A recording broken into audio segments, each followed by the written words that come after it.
Halo, masih bersama saya Ihan Martoyo dari program studi Teknik Elektro UPH. Juga saya mengajar di STT Reform Indonesia di Kemang, Jakarta. Saya masih ditemani oleh Pendeta Dr. Yohanes Budi dan Dr. Oki Chandra yang mengajar di STT RI. Selamat malam, Pak Yohanes dan Pak Oki. Ya, malam. Malam. Kita di klip kali ini akan ngobrolin karya besar Agustinus yang lain, yaitu Confession. Ya, kadang-kadang anak SMA ada yang ditugaskan membaca Confession juga, begitu ya. Dan mungkin kita bingung ya, karena genre tulisan Confession ini sangat unik, yaitu doa kepada Tuhan, begitu ya. Nadanya banyak sekali seperti itu. Nah, tapi kan doa kepada Tuhan yang dilakukan di lapangan terbuka supaya bisa dibaca banyak orang itu bisa sangat pretensius ya. Jadi maksudnya apa ya kira-kira Agustinus menulis buku itu, Pak Oki? Oke, ya. Jadi memang confession ini sangat menarik ya. Ada yang scholar bilang bahwa kita tuh mengenal Agustinus ini jauh lebih dalam daripada hampir semua tokoh di dunia kuno itu, karena bukunya Confession ini ya yang menceritakan pergumulan dia, saya rasa ya. Jadi ini seperti sebuah perjalanan rohani, kalau boleh saya katakan begitu, dari Agustinus, bagaimana dari masa kecilnya, ya dia cerita dari bab 1 itu masa baiknya bahkan ya, sampai dia remaja, sampai kemudian pemuda bekerja, sampai dia kemudian bertobat lah ya, converted kepada kekristenan gitu. Jadi ini seperti sebuah perjalanan pergumulan Agustinus yang dia ceritakan baik secara intelektual maupun secara emosional gitu. Jadi ini buku seperti pencarian kebenaran, kemudian juga seperti judulnya Confession itu pengakuan, ya pengakuan akan dosa, pengakuan akan kemuliaan Tuhan yang membawa dia kembali kepada jalan yang benar, sebuah kehausan pencarian spiritual, intelektual akan kebenaran gitu ya. Jadi ini buku yang saya rasa seperti otentik ya, menceritakan bagaimana dia bergumul sampai akhirnya bertemu dengan Tuhan gitu. Dan memang tadi pertanyaan yang menarik ya, apakah ini tidak menjadi sebuah ucapan doa yang terbuka yang seakan-akan malah bisa menyinggung orang lain begitu, atau bisa menyombongkan diri gitu. Tapi saya rasa jikalau memang apa ya, sepertinya itu nada Augustine di dalam doanya ini ya, karena ini seperti buku rangkaian doa, itu seperti sangat jujur, otentik, dan yang sebetulnya sangat mengejutkan ya. Saya rasa ya, bahkan para sejarawan mengatakan ini sangat mengejutkan karena dia berani menceritakan semua dosa-dosa, kejahatan dalam hatinya dengan begitu gamblang dan begitu lugas gitu. Jadi kalau memang orang mau cari mau cari simpati atau membuat dirinya hebat gitu, rasanya mungkin susah ya orang berani mengungkapkan sisi-sisi kelemahan dan dosa dirinya gitu. Jadi di sini Agustinus berani melakukan itu, dan itu betul-betul saya rasa membuat orang menjadi betul-betul tertarik karena seperti dia bisa mengidentifikasi dengan Agustinus gitu. Jadi bagaimana dia misalnya dalam godaan seksual gitu ya, dia bisa bilang bahwa dia seperti hidup ya seperti ya tidak menikah dengan seorang perempuan sampai punya anak ya, tapi lalu mamanya mau nikah itu mau dia bertunangan dengan wanita lain yang lebih proper ya, karena yang sekarang tinggal sama dia itu tidak baik statusnya gitu kan. Akhirnya perempuan itu pulang kembali kan ke tempat papa mamanya sambil dia berjanji bahwa dia nggak akan menikah lagi. Tapi Agustinus dengan jujur berkata bahwa saya tidak bisa menahan letupan lust saya gitu. Dan kemudian dia ambil wanita lain tinggal bersama dia yang bukan mantannya dulu dan bukan juga tunangannya. Jadi ini semua pergumulan yang betul-betul real, jujur, dan dia berani ngomong seperti itu ya. Saya rasa itu membuat orang simpatik dengan Agustinus.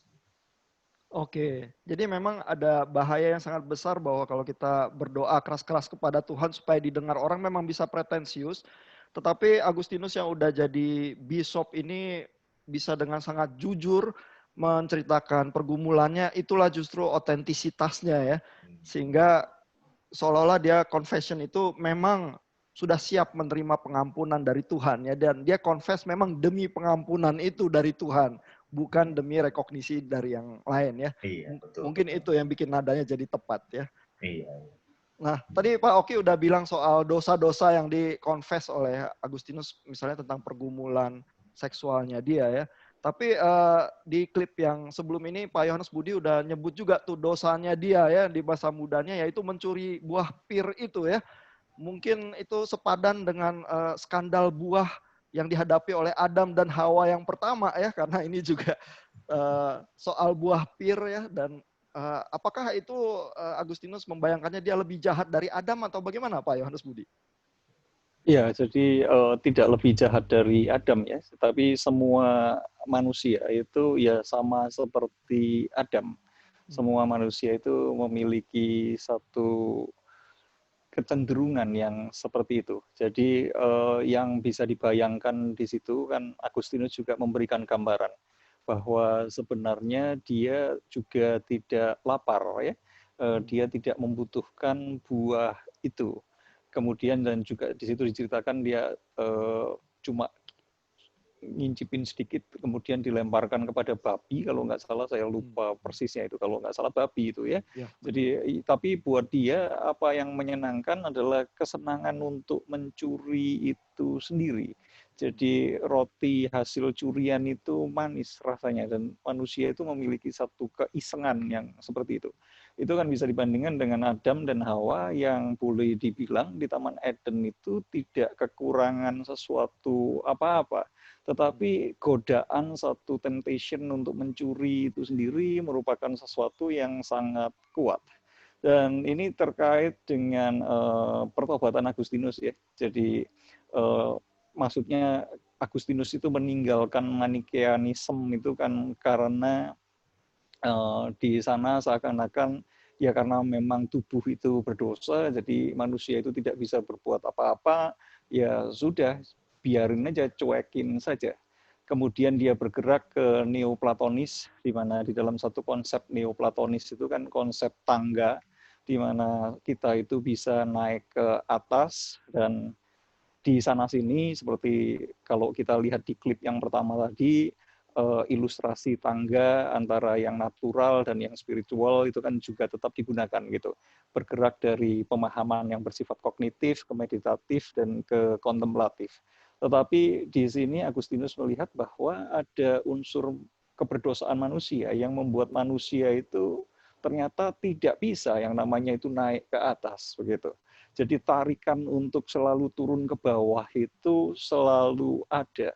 Lalu di dalam confession ini ya dia mencoba untuk membuka problem ini, mengkaitkan dengan pergumulannya. Selain seksual, dia juga berbicara tentang kesombongan, dia berbicara juga tentang bahkan kenikmatan-kenikmatan kita itu tidak membawa kita itu kepada Tuhan, dan sangat ini kan, dia mengatakan bahwa ingatan kita, memori kita itu bukan hanya ada di otak kita, tetapi tubuh kita itu masih menyimpan memori itu. Kita masih bisa merasakannya, kita masih bisa mencium aromanya, gambar-gambar yang ada di pandangan mata kita itu masih menghantui kita gitu.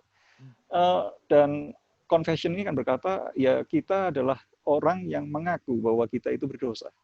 Tetapi kita mengaku bahwa di dalam segala keberdosaan kita, di dalam segala keretakan kita, di dalam segala kehancuran kita, ternyata ada kasih karunia Tuhan yang melepaskan kita, yang membebaskan kita. Di bagian-bagian akhir dari confession itu kan dia mengatakan bahwa di buku ke-11.1 itu kalau nggak salah itu ya, dia kan berkata bahwa kita itu miserable ya, kita itu miserable, tapi kita yang miserable ini mengalami joy di dalam Tuhan. Karena ada satu pembebasan, kelepasan yang diberikan oleh Tuhan, sehingga kita boleh menikmatinya dengan satu ucapan syukur. Gitu. Dan yang ingin dikemukakan Agustinus di sini adalah, ayo kita membaca, melihat ini, masuk ke dalam kisah hidup kita masing-masing. Aku kisah hidupnya itu seperti ini, aku memiliki pergumulan yang seperti ini, dan biarlah melalui semuanya ini ya kita mendengar undangan Sang Juru Selamat. Kita nggak bisa dengan Manikeanisme, kita tidak bisa dengan harapan Neoplatonisme, tetapi kita bisa itu karena yang dari spiritual itu yang datang dan menjemput kita, menjumpai kita di titik di mana kita itu tidak bisa naik. Dan melalui Kristus Sang Mediator itulah kita itu ditolong untuk pada akhirnya naik ke tingkat tangga yang lebih tinggi itu. Jadi kira-kira itu ya kalau berbicara tentang buah pir itu. Selain itu ada kaitan juga kalau kita lihat di pembicaraan tentang buah pir, di situ Agustinus kan kemudian menceritakan tentang Monica yang menasehati dia, jangan mencuri istri orang gitu. Jadi berbicara tentang mencuri buah pir itu buat Agustinus bukan cuma mencuri buah pir, tetapi bisa mencuri apapun yang lain. Temptation untuk mencuri apapun yang lain itu ada bersama dengan Agustinus. Iya. Jadi kalau Adam dan Hawa lihat buah pengetahuan yang baik dan jahat itu rasanya baik dan ingin makan, Agustinus itu lihat buah pir itu sebenarnya nggak nafsu gitu ya, tapi yang penting dia ingin menikmati, mencuri itu begitu ya. Sehingga dosanya yang dia gambarkan itu mungkin lebih merasuk lebih dalam lagi ya, bukan karena buahnya baik begitu ya. Nah, saya ingin ke Pak Oki nih ya. Jadi Derrida itu waktu baca Confession itu atau mengomentari Confession itu bilang ya, kalau orang membunuh atau membajak pesawat terbang terus confess di tempat umum itu sih bukan confession ya, itu pengumuman begitu ya. Tapi kalau confessionnya Agustinus adalah karena memang dia siap menerima forgiveness itu ya, confess untuk siap menerima forgiveness. Kalau zaman sekarang dengar nonton drama Korea, confess adalah siap menerima cinta ya. Jangan-jangan masih cocok juga ya dengan pembacaan Agustinus itu. Nah, tapi kan kita orang Kristen susah ya. Kadang-kadang karena kita punya budaya yang pingin tampil lebih bagus atau apa, kita mendekati Tuhan dengan semangat yang confess, yang semacam itu mungkin bisa punya kesulitan ya. Ada usulan nggak Pak Oki untuk kita supaya bisa ya masuk ke dalam postur hati seperti Agustinus itu? Ya. Ya, saya rasa ini satu pertanyaan yang penting ya. Jadi elemen bagaimana kita sebagai orang Kristen itu mengakui dosa gitu. Dan ada penulis yang mengatakan bahwa di dalam confession ini tentu Augustinus itu percaya bahwa dia sudah diampuni ya. Jadi dia bukan menulis demi mendapat pengampunan, tapi karena dia sudah merasa diampuni, lalu dia tetap merasa butuh untuk menuliskan pengakuan ini, seperti kita betul-betul minta maaf secara verbal gitu ya, dan dia berani terbuka gitu ya kepada orang lain yang membaca gitu. Dan sebetulnya kan kalau di dalam sejarah gereja, khususnya di dalam zaman Katolik ya, dan mereka pakai itu sebagai satu sakramen, yaitu pengakuan dosa ya. Saya rasa itu sebetulnya praktek yang sangat baik ya, waktu orang datang pada pastornya, lalu pastornya mendengarkan semua keluh kesah dan dosa yang dia lakukan gitu. Nah, kemudian sebagai orang iman Kristen Protestan mengatakan, kita nggak perlu lagi ya peran sebagai imam itu adalah Yesus ya. Kalau kita mau kita berdosa, langsunglah datang kepada Tuhan Yesus. Kita tidak perlu lagi ada perantara antara kita dengan Yesus begitu kan. Nah, itu satu doktrin yang kita percaya sebagai orang Kristen Protestan. Tetapi sayangnya akhirnya saya merasa bahwa kebiasaan itu, praktek itu kemudian tidak lagi menjadi sesuatu hal yang umum ya, yang dimiliki oleh banyak orang Kristen. Dan ini sesuatu hal yang bisa sangat berbahaya saya rasa dalam kerohanian kita ya.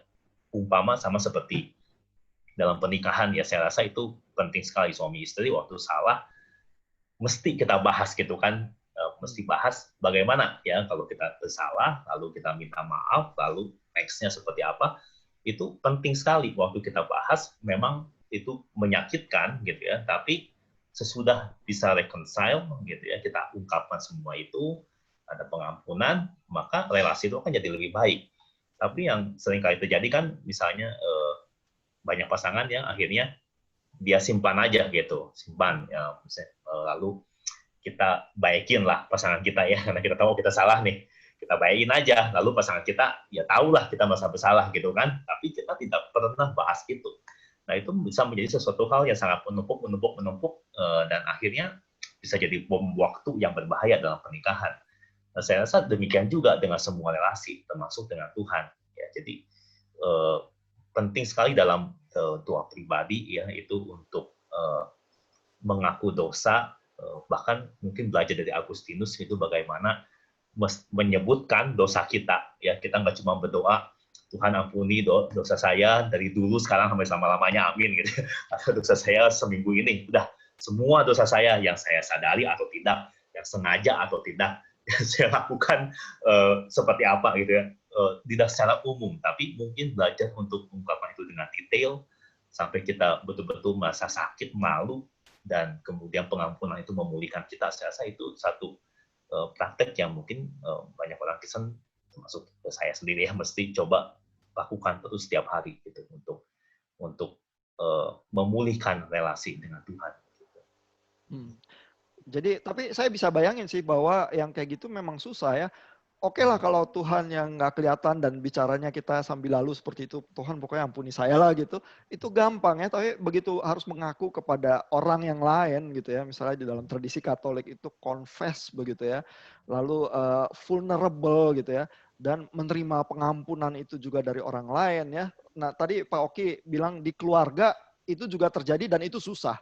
Ya kita sama-sama tahu kita slack begitu ya, tapi membicarakannya, even minta pengampunan juga ada ketakutan nanti ditolak ya, nanti malah makin dihajar begitu ya, memang kamu dasar gitu ya misalnya ya. Jadi sulit sekali ya masuk ke dalam postur yang vulnerable itu rupanya ya, yang di apa kita baca di bukunya Confession ya dari Agustinus ya. Nah Pak Yohanes Budi, gimana ya cara kita ya Pak mengatasi kesulitan-kesulitan itu Pak? Cara kita mengatasi kesulitan ya. Jadi yang pertama kita terkadang bukan hanya sulit untuk mengakui kepada orang lain, tetapi juga kita sulit untuk mengakui kepada diri kita sendiri ya. Dan karena itu kalau orang lain nunjukin loh, kamu punya ini loh, gitu kita juga lebih terluka lagi karena kita tidak siap untuk menerima bahwa diri kita itu seperti itu. Sedangkan yang dikemukakan di Agustinus ini kan begini kira-kira. Jadi kita perlu berani untuk merangkul diri kita. Kita berani melihat luka-luka kita itu seperti apa. Tetapi kita bukan menanggungnya sendiri. Kita itu menjalaninya bersama dengan Tuhan. Kita masuk ke dalam sisi-sisi kita yang tergelap. Tetapi kita tidak masuk ke dalam ruang gelap itu sendiri dan menjadi terhilang di dalam segala keputusasaan. Tetapi kita menjalani, memasuki, menghadapi, menerima sisi-sisi yang gelap kita itu bersama dengan Sang Juru Selamat kita. Ya. Jadi karena itu sambil dia berjalan, sambil dia melewati lorong-lorong gelap, dia selalu mengucapkan satu doa supaya kasih karunia Tuhan itu terus mengalir ya. Jadi salah satu doa favoritnya Agustinus itu kan Jesus the Lamb of God who take away the sins of the world, have mercy on me. Kalau menurut Agustinus, doa itu adalah doa yang dikeluarkan oleh seorang yang berdosa. Tetapi seorang yang berdosa yang pada saat yang sama adalah seorang yang suci. Doa itu lahir dari tangisan seorang yang hancur. Tetapi doa itu lahir dari satu pengharapan, sukacita, bahwa ada Sang Juru Selamat yang berjalan bersama. Dan itu nanti kalau di dalam bahasanya Martin Luther kan disebut sebagai simul iutus et peccator. Jadi kita pada saat yang bersamaan itu adalah orang yang berdosa dan orang yang suci pada saat yang bersamaan secara simultan. Ya. Dan kita perlu berani menghadapi itu. Dan apa alasan kita berani untuk menghadapi? Tidak lain karena di dalam Kristus keterbukaan kita itu bukan keterbukaan yang akan disertai dengan penolakan. Tetapi ketika kita itu terbuka, dan terbuka itu disambut oleh keterbukaan juga, ya. Jadi ketika kita itu terbuka, membuka kerapuhan kita, dan kemudian ada tangan yang terbuka yang merangkul kita, maka kita tidak akan takut untuk berhadapan dengan sisi-sisi gelap kita. Dan itu hanya dimungkinkan melalui apa? Itu hanya dimungkinkan oleh anugerah Tuhan yang sudah hadir di dalam kehidupan kita. Karena ada sentuhan anugerah yang sudah memungkinkan kita untuk itu. Kira-kira itu ya. Jadi gambarannya itu kan seperti seorang anak yang hilang, yang kemudian dia itu membuka dirinya, dan ketika dia membuka dirinya ada sang Bapa yang juga membuka hatinya. Dan keterbukaan itu diikuti dengan penerimaan, dan di situ terjadi yang namanya komunion itu. Justru segala luka-luka kita merupakan sarana untuk mengalami komunion dengan Tuhan. Di bagian awal pembukaannya confession itu kan dia berkata, jiwaku itu resah hingga aku temukan ketenangan di dalam Tuhan. Jadi ketika menjalani lorong-lorong itu yang ada di sepanjang confession, ya, lorong-lorong itu ya gambaran dari itu, keresahan yang akhirnya mengalami ketenangan itu ya. Kira-kira mungkin garis besarnya bisa dijelaskan begitu ya. Dan itu bisa menolong kita orang percaya untuk menyelesaikan masalah kita. Yang umumnya terjadi adalah kita itu kan menyembunyikan, mengendapkannya, memberikan pakaian yang baik atas ketelanjangan kita yang memalukan gitu. Tetapi permasalahan itu tidak diselesaikan. Tetapi melalui model yang seperti ini, melalui doa yang seperti ini, dan melalui ini Agustinus itu mengajak kita orang Kristen itu untuk berdoa bersama-sama dengan dia, sehingga proses kesembuhan itu bisa terjadi. Gitu. Ya, bukan hanya di permukaan. Seolah-olah kalau kita baca confession itu cerita anak yang hilang yang panjang itu ya, di mana Agustinus itu berjuang dengan pergumulannya melewati Manichaeism, Neoplatonis, dan dia memberanikan diri melontarkan dirinya ke dalam pelukan Tuhan dan menemukan Tuhan membuka tangannya gitu ya. Sehingga kita bisa ada harapan ya sebagai orang Kristen zaman sekarang melakukan hal yang sama seperti yang dilakukan Agustinus. Terima kasih sekali lagi Pak Yohanes Budi dan Pak Oki Chandra. Kita ketemu lagi dalam obrolan dengan topik-topik yang lain. Selamat malam. Malam.